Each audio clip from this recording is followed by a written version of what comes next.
نبی نبی نبی نبی نبی بول نبی نبی بول نبی نبی نبی نبی نبی عباده الذين اصطفى وأشهد أن لا إله إلا الله وحده لا شريك له وأشهد أن سيدنا ومولانا محمدا عبده ورسوله أما بعد۔ کاروباری مسائل کے بارے میں ہمارا سلسلہ دروس کا شروع تھا۔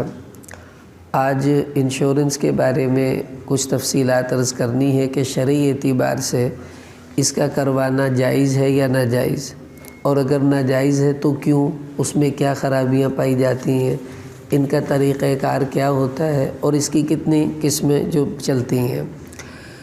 سب سے پہلی بات تو یہ سمجھیں کہ انسان فطرتی طور پر لالچی ہے، وہ یہ چاہتا ہے کہ سانپ بھی مر جائے اور میری لاٹھی بھی نہ ٹوٹے۔ تو یہ انشورنس کی بنیاد بھی اسی پر ہے کہ بندے کی لاٹھی بھی نہیں ٹوٹتی اور سانپ بھی مر جاتا ہے، یعنی اگر اس کا نقصان ہو جاتا ہے تو وہ نقصان مفت میں پورا ہو جاتا ہے اور اس کے پیسے ویسے بھی بچ جاتے ہیں۔ تو یہ اس کی بنیاد پر لالچ ہے کہ انسان کی جو لالچ ہے اس کو لوگ کیش کرتے ہیں، پھر اس سے وہ خود بھی نفع کماتے ہیں اور بعض صورتوں میں لوگوں کو بھی دیتے ہیں۔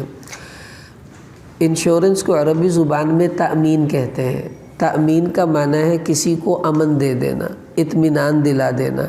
تو چونکہ انشورنس کمپنیاں انشورنس کروانے والے کو سکون دے دیتی ہیں، امن دے دیتی ہیں کہ تم بے فکر ہو کر زندگی گزارو، بس ہمیں 10 لاکھ دے دو، اگر تم مر گئے تو ہم تمہارے بچوں کو 18 لاکھ دے دیں گے، 20 لاکھ دے دیں گے، تو وہ پھر مطمئن ہو کر زندگی گزار رہا ہوتا ہے۔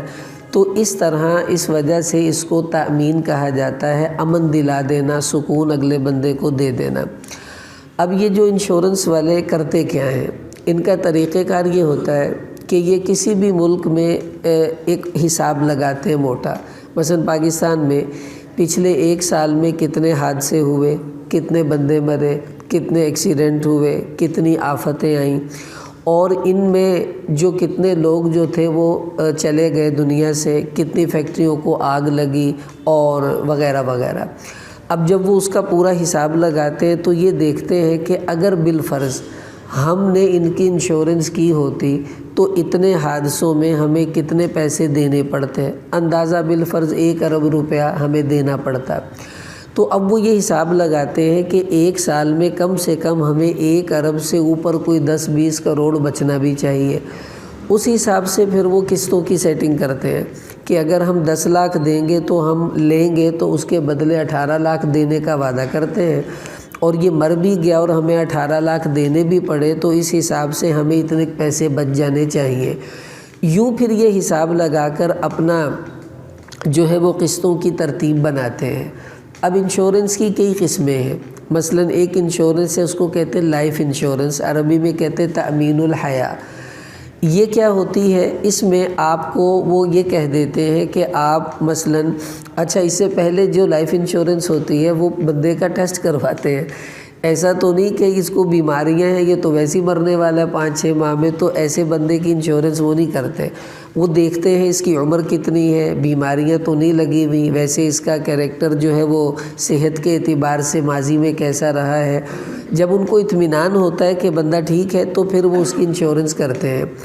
اس کی مثال مثلا یہ ہوتی ہے کہ وہ 10 سال کی انشورنس کر لی اور کہتے ہیں 10 سال میں آپ ہمیں 10 لاکھ روپے جمع کروائیں گے ہر مہینے کی قسط کے حساب سے۔ بالفرض اگر آپ 10 سال سے پہلے مر گئے اور کسی بھی وقت مر گئے تو ہم آپ کے گھر والوں کو مثلا 18 لاکھ روپے دے دیں گے، اور اگر آپ نے پورے 10 سال کر لیے اور آپ نہیں مرے تو آپ نے ہمیں جو 10 لاکھ دیے تھے ہم اس کے بدلے میں آپ کو 20 لاکھ روپے دے دیں گے۔ اب بندہ سوچتا ہے کہ چلو یار کروا لیتا ہوں، اگر میں مر بھی گیا تو کم سے کم میرے بچوں کو بہت ساری رقم مل جائے گی، وہ کاروبار کر سکیں گے اور کچھ اپنا نظام چلا سکیں گے۔ تو یوں پھر اس کو لائف انشورنس کہتے ہیں، جو زندگی کا بیمہ ہوتا ہے، اس میں آدمی اپنی زندگی داؤ پر لگا رہا ہوتا ہے کہ اگر میں مر گیا اتنے میں تو میرے گھر والوں کو اتنے مل جائیں گے، نہ بھی مرا تو پھر بھی مجھے کافی ساری رقم واپس مل جائے گی۔ تو یہ لائف انشورنس ہے۔ دوسری انشورنس ہے اس کو کہتے ہیں گڈز انشورنس، تأمین الاشیاء عربی میں۔ کیا مطلب؟ چیزوں کی انشورنس ہوتی ہے، اس میں فیکٹری والا اپنی فیکٹری کی انشورنس کرواتا ہے کہ میں آپ کو 2 سال کے لیے مثلاً کروا لی ہے، تو 2 سال میں آپ کو اتنے لاکھ روپے ادا کروں گا، اگر اس دوران میری فیکٹری کو آگ لگ گئی یا کوئی حادثہ ہوا تو جتنا بھی نقصان ہوگا وہ آپ نے بھرنا ہے۔ وہ کہتے ہیں ٹھیک ہے۔ اب اگر تو فیکٹری کو آگ لگی، نقصان ہوا تو کمپنی والے دیں گے، اور اگر ایسا کچھ نہیں ہوا تو جتنے پیسے انہوں نے لینے تھے وہ لے لیتے ہیں اور بس معاملہ ختم ہو جاتا ہے۔ اسی طرح دوسرے ملکوں سے لوگ مال منگواتے ہیں، جہازوں کے اندر جہاز کی انشورنس ہوتی ہے۔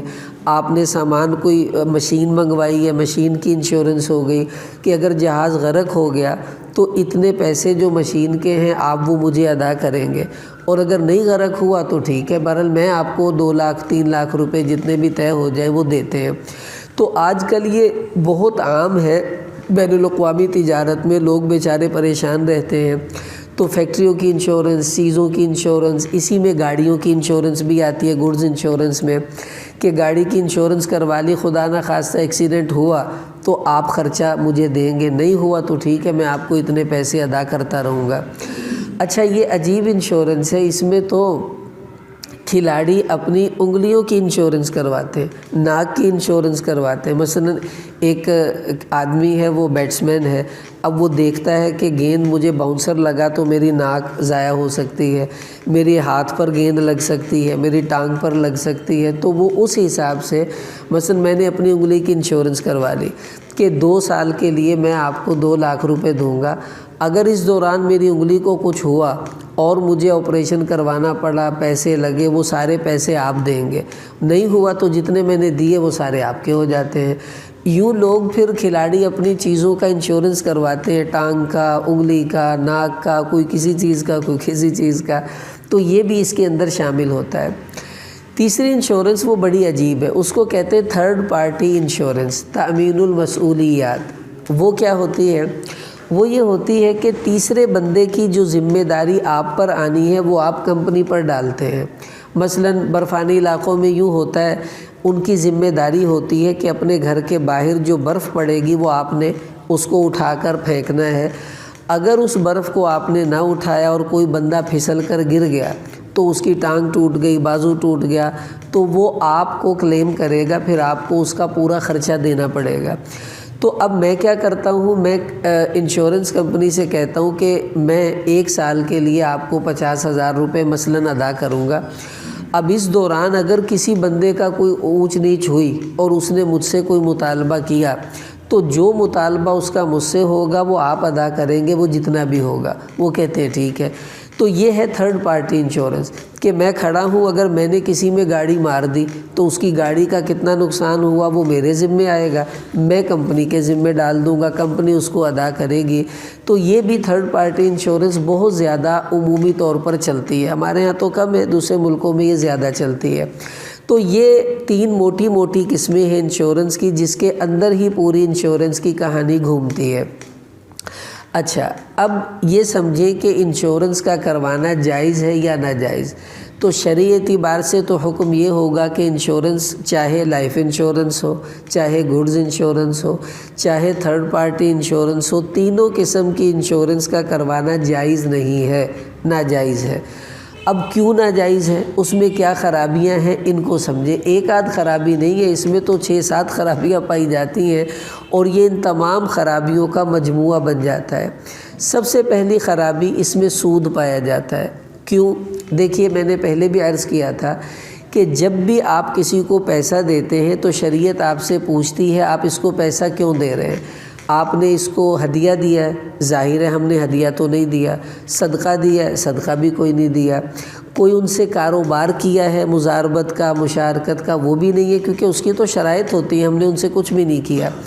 تو لے دے کے یہ جو پیسے انشورنس والوں کو ہم دیتے ہیں، یہ ہم ان کو قرض دے رہے ہوتے ہیں، جتنا بھی ہمارا چلا گیا قسطیں وہ ہمارے ان کے اوپر قرض ہے، باقی ان کا ہم پر قرض ہے، یہ قرض کا معاملہ ہے۔ اور قرض کے بارے میں اصول آپ صلی اللہ علیہ وسلم نے فرما دیا کہ کل قرض جر منفعتا فہو ربا، کہ جس قرض پر نفع لیا جائے گا وہ نفع سود ہوگا۔ اب مثلا آپ نے 10 لاکھ روپے جمع کروا دیے اور خدا نہ خواستہ آپ کا انتقال ہوا، آپ کے بچوں کو مل رہا ہے 15 لاکھ روپے۔ اب آپ نے تو دیے تھے 10 لاکھ اور بچوں کو ملے ہیں 15 لاکھ، یہ جو فالتو 5 ہیں وہ کس چیز کے ہیں؟ آپ نے تو ان کو قرض دیا ہوا ہے اور 10 لاکھ قرضہ ہے تو 10 لاکھ ہی واپس لے سکتے ہیں، باقی 5 لاکھ وہ جو ہے وہ سود ہے، سود۔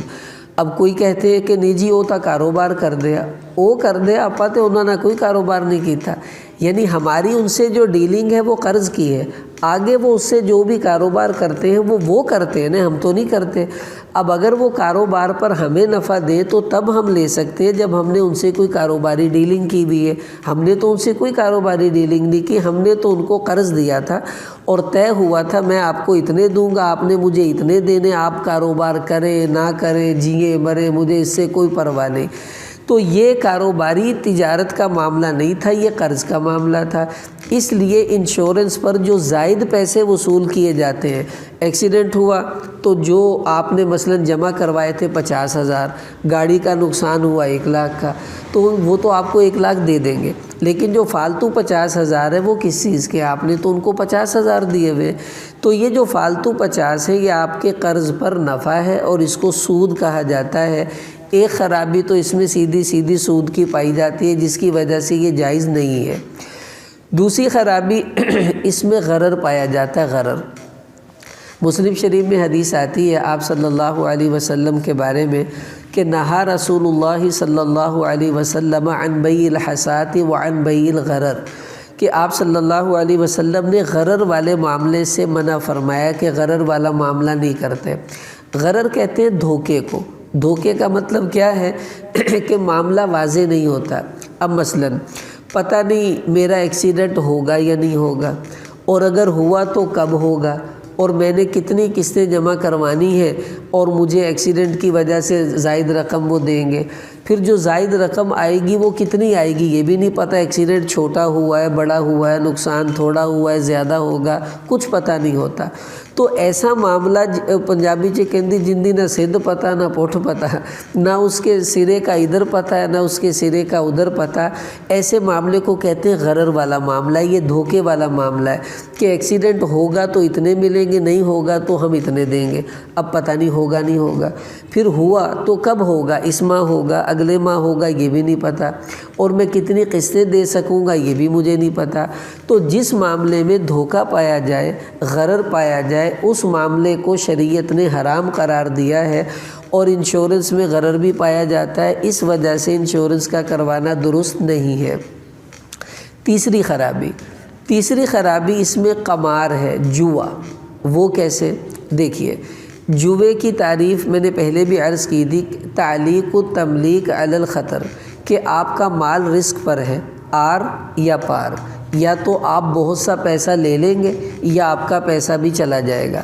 مثلا میں نے اپنی انگلی کی انشورنس کروائی کہ میں آپ کو 2 لاکھ روپے دوں گا، اور اگر میری انگلی ٹوٹی اس پر 6 لاکھ خرچ آیا تو وہ آپ کے ذمے ہوگا، آپ نے دینا ہے۔ وہ کہتے ہیں ٹھیک ہے۔ اب میں پیسے دیتا رہا اور 1 سال میں 2 لاکھ میں نے جمع کروا دی اور میری انگلی نہیں ٹوٹی، تو میرے 2 لاکھ روپے تو چلے گئے نا۔ اور بالفرض اگر یہ ٹوٹ جاتی تو وہ مجھے 6 لاکھ روپے دیتے۔ اب اگر نہیں ٹوٹی تو میرے 2 لاکھ گئے، اور ٹوٹ گئی تو ان کے 6 لاکھ میرے پاس آ جائیں گے۔ تو اسی کو تو جوا کہتے ہیں کہ یا میرے پیسے آپ کے پاس جائیں گے یا آپ کے پیسے میرے پاس آ جائیں گے۔ اب یہ نہیں پتہ کہ میرے جاتے ہیں یا آپ کے آتے ہیں، تو اس کو جوا کہتے ہیں۔ تو اب چونکہ اس میں سیدھا جوا پایا جا رہا ہے، تو اس وجہ سے بھی انشورنس کا کروانا شرعی نقطہ نگاہ سے درست نہیں ہے۔ اگلی خرابی اس میں یہ پائی جاتی ہے کہ اس میں تعاون علی الاثم ہے، یعنی گناہ میں آپ دوسرے کے ساتھ تعاون کرتے ہیں، اور اللہ نے قرآن میں فرمایا وَلَا تَعَاوَنُوا عَلَى الْإِثْمِ وَالْعُدْوَانِ، کہ گناہ اور نافرمانی کے کاموں میں ایک دوسرے سے تعاون نہ کرو۔ وہ کیسے؟ آپ ان کو 5 لاکھ دیتے ہیں، وہ ان 5 لاکھ سے آگے کئی سودی معاملات کرتے ہیں، اگرچہ آپ کا ان سے ڈائریکٹ تو کوئی تعلق نہیں ہے، لیکن آپ کو پتہ ہے کہ یہ انشورنس والے آگے کئی سودی معاملات کرتے ہیں، تو آپ کا پیسہ سود میں جب استعمال ہوگا، آپ نے ان کو دیا، انہوں نے آگے سود میں استعمال کیا، تو سمجھ لیں آپ نے گناہ میں ان سے تعاون کیا ہے۔ مثلا ایک بندہ کہندا جی میں ایک بندے نو قتل کرنا چاہنا، مینوں چھری لیا دے، آپ نے اس کو چھری دی، اس نے آگے قتل کیا، تو آپ نے قتل میں تعاون کر دیا نا۔ اسی طرح آپ ان کو پیسہ دیں گے، وہ آپ کا پیسہ سود پر لگائیں گے، استعمال کریں گے، سود کھائیں گے، دیں گے، کمائیں گے، تو گویا کہ آپ ان کے ساتھ اس گناہ میں تعاون کر رہے ہیں، اور یہ بھی تو شرعی اعتبار سے درست نہیں ہے۔ مسلمان کو اس سے بھی بچنا چاہیے، اور یہ اچھا نہیں۔ پھر اس میں ایک خرابی پائی جاتی ہے کہ اس میں بیع الدین علی الدین ہے، بیع الدین بالدین۔ وہ کیا ہے کہ آپ صلی اللہ علیہ وسلم نے قرض کو قرض کے بدلے میں بیچنے سے منع فرمایا۔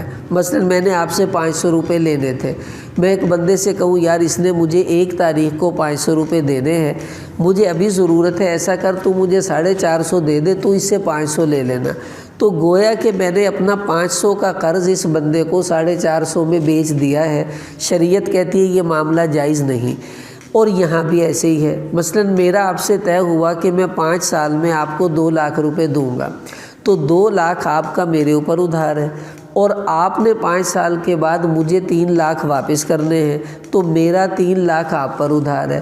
اب میں اپنا ادھار آپ کو بیچتا ہوں، آپ اپنا مجھے بیچ رہے ہیں، بیچ میں اگر کوئی حادثہ ہوتا ہے تو اس کا مطلب ہے کہ وہ جو 3 لاکھ روپے مثلا میں نے جمع کروایا 1 لاکھ روپے، حادثہ ہوا آپ نے مجھے 3 لاکھ دے دیے، اس کا مطلب ہے کہ میں نے اپنے 2 لاکھ روپے آپ کو 1 لاکھ کے بدلے میں بیچ کر آپ سے 3 لاکھ روپے وصول کر لیے۔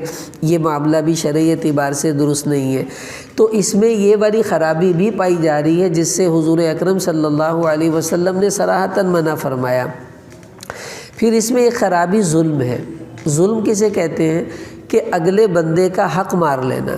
مثلا آپ نے 2 سال میں 5 لاکھ روپے جمع کروانے تھے، ہوا یہ کہ آپ نے 60-70 ہزار روپے جمع کروائے، پھر آپ کے حالات اس قابل نہ رہے کہ آپ مزید قسطیں ان کو دے سکیں، آپ نے ان سے کہا کہ بھائی بس اب میں آگے نہیں چل سکتا، اس معاملے کو یہیں ختم کرنا چاہتا ہوں، تو وہ کہیں گے ٹھیک ہے ختم کر دیں، تو جتنے پیسے آپ کے ہمارے پاس آ چکے ہیں وہ ضبط ہوں گے، ہم وہ پیسے آپ کو واپس نہیں کریں گے۔ بہت سے معاملات میں وہ جتنی رقم آ گئی ہے وہ کہتے ہیں یا تو پالیسی پوری کریں، اگر پوری نہیں کرتے تو جتنے پیسے آ گئے وہ ہم آپ کو واپس نہیں کریں گے۔ یہ تو سیدھا سیدھا ظلم ہے، سیدھی سیدھی بدماشی ہے۔ یا یوں کرتے ہیں کہ آپ نے جتنے پیسے دیے ہم ہاف پیمنٹ آپ کو واپس کریں گے، ہاف نہیں کریں گے، تو آدھے پیسے بھی اگر وہ رکھ لیتے ہیں تو یہ بھی تو ظلم ہے، کیونکہ میں نے ان کو جو رقم دی تھی وہ قرض تھی۔ اب جیسے آپ مجھ سے 100 روپے ادھار لے جائیں قرض پر، اور کل کو میں کہوں جی مجھے آپ واپس کریں، تو آپ کے آدھے پیسے دیں گا، آدھے نہیں دیں گا۔ بھائی کیوں دیں گا، میرے پورے پیسے واپس کرو نا۔ تو میں نے اگر 50 ہزار دے دیا ہے، میں آگے نہیں چلنا چاہتا، تو آپ کا حق ہے آپ میرے 50 مجھے واپس کر دیں۔ آدھے دیں گے یہ بھی ظلم ہے، سارے رکھ لیں گے یہ بھی ظلم ہے، اور ان کی اکثر پالیسیوں میں یہ خرابی پائی جاتی ہے، جس کی وجہ سے ہم ظلم کے معاملے میں ان کے ساتھ شریک ہوتے ہیں، گویا کہ ہم اپنے آپ کو مظلوم بنانے کے لیے پیش کرتے ہیں اور ان کو ظالم بننے کا موقع دیتے ہیں۔ یہ بھی شریعت کہتی ہے درست نہیں ہے۔ پھر اس میں آخری خرابی جو پائی جاتی ہے وہ ہے اخلاقی کمزوری اور اخلاقی جو ہے وہ معاملات میں خرابی۔ وہ کیسے؟ کتنے ایسے واقعات ہم نے اخباروں میں پڑھے، مثلا کسی آدمی نے بیمہ کروا دیا، اب بھتیجے کو پتہ ہے بھی چاچے کے پاس تو 2 کروڑ روپے ہیں اور یہ مرے گا تو وہ ہمیں 5 کروڑ دے دیں گے، اب چاچا جی مر ہی نہیں رہے، تو اب وہ کیا کرتے ہیں، چاچا جی کو زہر دے دیا، چاچا جی کو کسی طریقے سے مروا دیا، یعنی وہ کہتے ہیں کہ یہ آج مرے گا، مرتے ہی ہمارے پاس اتنا مال آ جائے گا۔ تو انشورنس کی وجہ سے کتنے لوگ ایسے ہیں جو قتل ہوئے ہیں، کتنے لوگ ایسے ہیں جن کو قتل کرنے کی کوششیں کی گئی ہیں۔ ایک دفعہ ایسا ہوا، میں نے کتاب میں پڑھا، چھوٹا سا ایک لطیفہ تھا، ایک بچی جو تھی، چھوٹا بچہ تھا، وہ جا کر اپنے دادا ابو سے کہتا ہے کہ دادا ابو آپ کب مریں گے؟ تو اس نے کہا بیٹا کیوں، تجھے کیا ہے میرے مرنے سے؟ تو کہتا امی جی کہہ رہی تھی جب آپ کے دادا ابو مریں گے نا پھر ہم امیر ہو جائیں گے۔ تو آپ کب مریں گے، ہم جلدی جلدی امیر ہو؟ کیوں دادا مروں گا تو انشورنس دے پیسے آنے تو پھر آپ امیر ہو جائیں گے۔ تو یہ باتیں تو بچوں کے ذہن میں بھی ڈالی جاتی ہیں کہ یہ انشورنس کروائی ہوئی ہے اور یہ مرے گا ہمیں اتنے پیسے ملیں گے، تو بچے بھی بڑوں کے مرنے کا انتظار کرتے ہیں، تو بڑے بڑوں کے مرنے کا انتظار کیوں نہیں کریں گے؟ تو اس میں اخلاقی خرابیاں اتنی پائی جاتی ہیں جس کی وجہ سے آدمی میں لالچ آ جاتی ہے، اور کئی لوگ اس لالچ میں آ کر قتل جیسا قدم بھی اٹھانے کے لیے تیار ہو جاتے ہیں۔ اس لیے ان تمام خرابیوں کو مد نظر رکھتے ہوئے آپ ہی سوچ کر بتائیں کہ یہ معاملہ کیسے درست ہو سکتا ہے، یہ کبھی بھی جائز نہیں ہوگا۔ اب یہ سمجھے کہ انشورنس دو طرح آدمی کرواتا ہے۔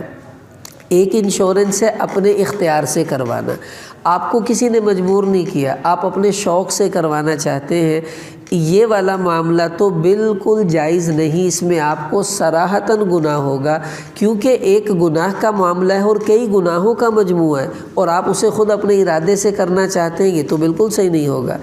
ایک انشورنس ہوتی ہے مجبوری میں کروانا، مثلا اب حکومت نے قانون بنا دیا کہ جو گاڑی بھی خریدے گا اس کو گاڑی کی انشورنس کروانی پڑے گی، اس کے بغیر آپ گاڑی روڈ پر نہیں لا سکتے۔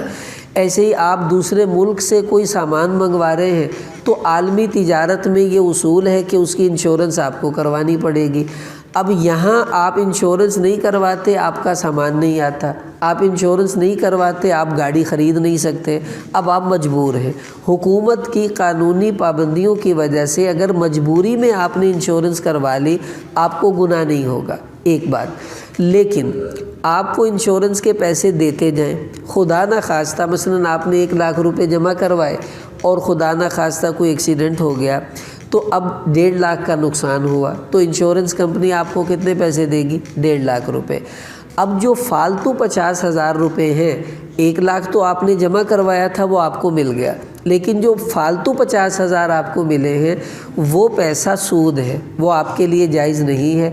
ان 50,000 کو آپ استعمال نہیں کریں گے، بغیر ثواب کی نیت کے صدقہ کرنا آپ پر واجب ہے، وہ آپ واجب سمجھ کر اس کو صدقہ کر دیں۔ اب جب آپ نے صدقہ کر دیا تو وہ جو سود آپ نے لیا تھا مجبوری میں، اس کا گناہ بھی ختم ہو گیا، اور جن جن لوگوں کے وہ پیسے آپ کے پاس آئے تھے اس کا ثواب اللہ تعالیٰ خود بخود ان کو پہنچا دیں گے، اور آپ کے ذمے سے وہ معاملہ بری آپ ہو جائیں گے اور وہ معاملہ آپ پر ختم ہو جائے گا۔ یہی ایک صورت ہے کہ اگر مجبوری میں آپ کو انشورنس کروانی پڑ گئی تو آپ کروا لیں، لیکن اس میں آپ کو گناہ نہیں ہوگا۔ نفع لینا تب بھی آپ کے لیے جائز نہیں ہوگا، اس کو صدقہ ہی کرنا آپ کو پڑے گا۔ اور اگر آپ نے خود سے کروائی ہے اپنے شوق سے، اپنے ارادے سے، یہ تو بھائی گناہ در گناہوں کا مجموعہ ہے، اور اس میں بھی نفع استعمال کرنا آپ کے لیے کبھی جائز نہیں ہوگا۔ اچھا، اب آپ کے ذہن میں آئے گا کہ جی پھر ہم کیا کریں؟ بعض اوقات کوئی بیوہ عورتیں ہوتی ہیں اور کوئی بوڑھے لوگ ہوتے ہیں، ریٹائر ہو جاتے ہیں، کاروبار نہیں کر سکتے، اب بینک میں دیتے ہیں تو وہاں بھی سود ہے، انشورنس کرواتے ہیں آپ کہتے ہیں یہ بھی گناہ ہے، تو پھر ہم کہاں جائیں، کیا کریں؟ اس کا بھی حل شریعت نے ہمیں بتایا ہے، وہ ہے میوچل انشورنس، اس کو یعنی تکافل کہتے ہیں۔ وہ ابھی میں اس کا کچھ نہیں آپ کو بتانا چاہوں گا، یہ اگلے درس میں عرض کروں گا کہ انشورنس کا اسلامی متبادل موجود ہے، کہ اگر آپ وہ کریں گے تو اسی طرح کے پروفٹ آپ کو وہاں بھی ملیں گے، اور اسی طرح کی پالیسیاں وہ بھی آپ کو دیتے ہیں، لیکن فرق یہ ہے کہ یہاں گناہ ہیں، خرابیاں ہیں، یہ ناجائز ہے۔ وہاں یہ سب خرابیاں نہیں ہوں گی، ان کا طریقہ کار ہی مختلف ہوگا، وہ میں اگلے درس میں عرض کر دوں گا کہ تکافل کسے کہتے ہیں، اس کا طریقہ کار کیا ہوتا ہے، پھر انشورنس اور تکافل میں آپس میں کیا فرق ہے، یہ ناجائز ہے کیوں، وہ میں نے بتا دیا، اور وہ جائز ہے تو کیوں جائز ہے، پھر اس کو کروانے میں آپ کو کتنی سہولت ہے، آپ کو کتنی گنجائش ہے، وہ بھی انشاءاللہ میں تفصیل سے عرض کر دوں گا۔ تو آئندہ جو درس ہوگا وہ ہمارا اسلامی انشورنس کے بارے میں ہوگا، کہ اسلام انشورنس کے بارے میں ان خرابیوں کو نکال کر ہمیں کون سی نئی راہ دیتا ہے، اس کو عربی میں تکافل کہتے ہیں، وہ انشاءاللہ میں آئندہ عرض کروں گا۔ اللہ تعالی ہمیں عمل کی توفیق عطا فرمائے۔ کوئی سوال کسی نے پوچھنا ہو؟ ٹھیک ہے، بسم اللہ الرحمن الرحیم۔ اللہم صلی علی سیدنا محمد